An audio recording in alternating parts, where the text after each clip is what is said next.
From the entry-level naked bike, susubukan naman ngayon ni Joey ang middleweight sports bike contender ng Honda, the all-new CBR 500R.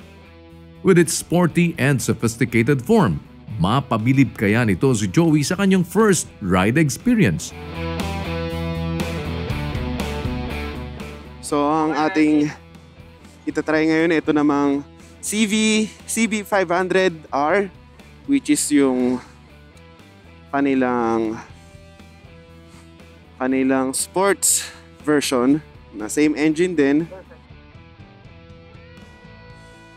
Ayun, mas yukong-yuko ka rito. Hindi naman yukong-yuko, mas nakayuko ka lang kaysa doon sa kanina. Pero tingnan natin yung kanyang, parang mas mabait pa to. Mas mabait to. Mas linear yung power nito kaysa doon sa naked version na 500F. Though mas masarap siya iliko. Mas masarap iliko ito kaysa dun sa naked. Ayun, mas masarap siya i-banking.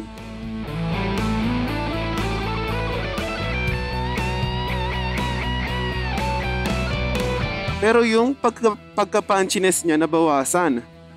Meaning mas controlled yung ano niya.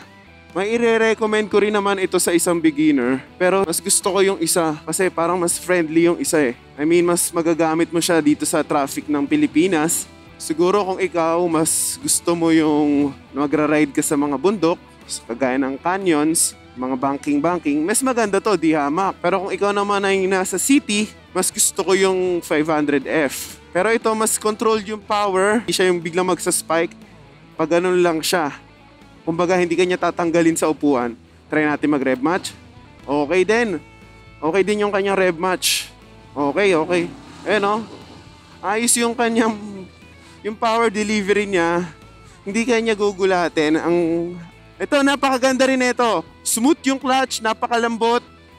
Smooth yung kanyang power delivery, smooth lahat. What can you say? This is still a Honda. Maganda rin to. Napakaganda actually.